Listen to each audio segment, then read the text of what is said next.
Hey, what's up, everybody? It's Max here, and I'm coming with one of my video blogs. So, this video blog subject is gonna be about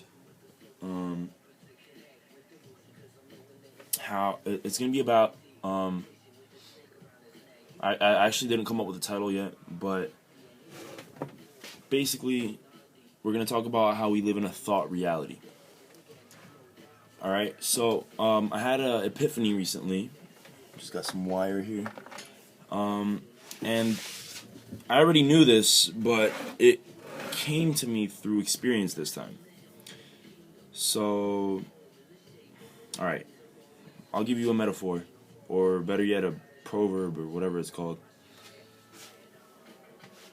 I was reading this book called The Peaceful Warrior by Dan Millman. Great book. You guys should really check that one out. That one really got me interested on, the spiritual path to enlightenment and things of that nature. So, and also just the path to becoming the strongest version of myself, not just the spiritual path of enlightenment. And on a side note, enlightenment and becoming the strongest version of yourself is two different things. I'm going to say a good quote by Adi Ashanti, which I have on my wall here. It says, "Make no mistake about it. Enlightenment is a destructive process. It has nothing to do with becoming better or being happier. Enlightenment is the crumbling away of untruth. It's seeing through the facade of pretense. It's the complete eradication of everything we imagined to be true." So, that was just a side note. So anyway, back to what I read in The Peaceful Warrior. In The Peaceful Warrior, I read a quote which was, mountains are mountains, and trees are trees. And then mountains become mountains, and trees just become trees. And most of you won't understand this, of course, especially if you don't really know much about spiritual kind of things and all that. But basically what it means is, like, we grow up to be conditioned in a certain way. So when we're first young, we're constantly amazed. There's a wire here.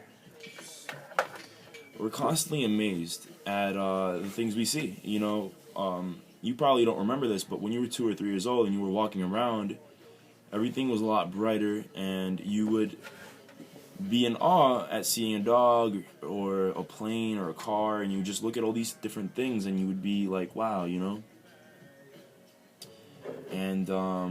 it would just pop out at you,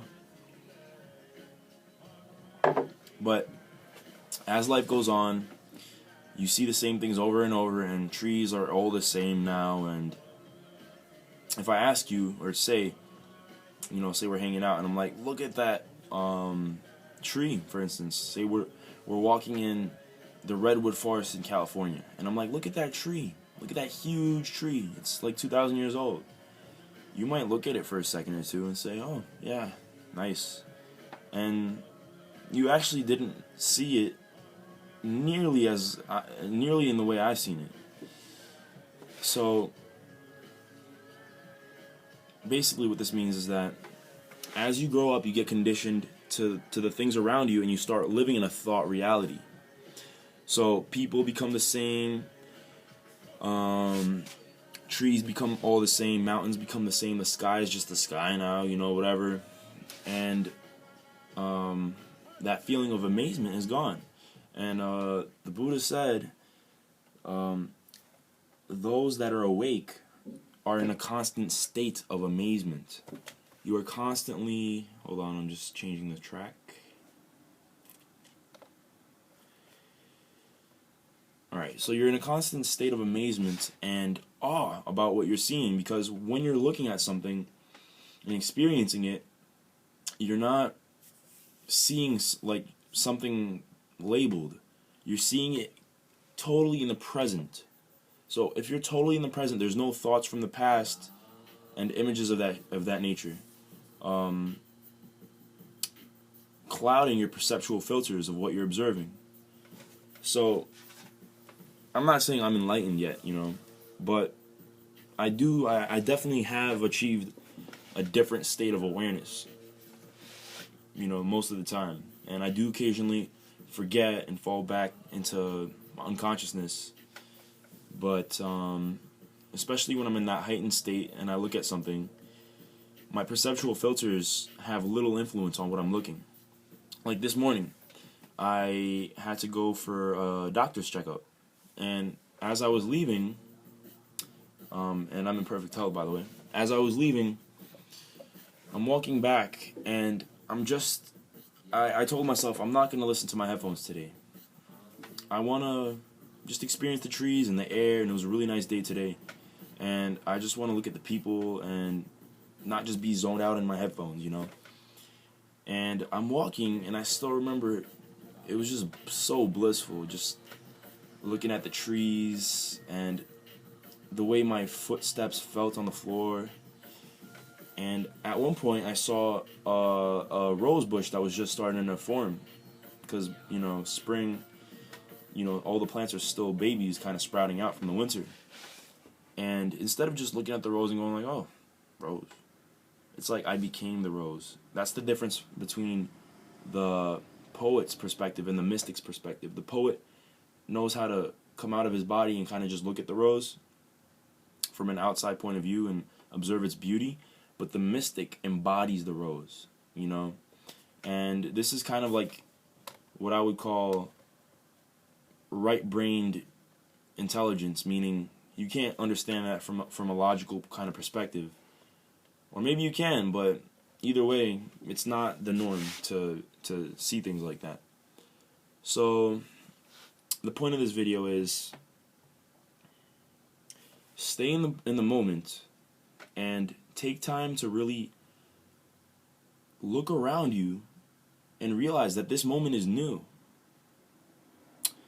And everything you're looking at is literally new. I mean, what is anything you're looking at? It's all energy. It's all atoms just vibrating at the speed of light. So it literally is constantly changing. The atoms are always exchanging with other atoms, and it appears to be still, but it's not. And on a side note, and this is probably for another video, you could actually see the energy in everything once you develop a certain sensitivity to it. So once again, stay in the now and really absorb all the details of whatever you are looking at, instead of just saying, oh, it's a plant, nice plant. Nah, really look at it. Look at the greeniness, the plantiness of it, like, and don't think, oh, nice plant, wow, the greeniness, and like, all that shit's also a thought. I'm just saying observe it, really absorb that shit. So, I hope that helps you guys, gives you some type of insight, and I'll talk to you later.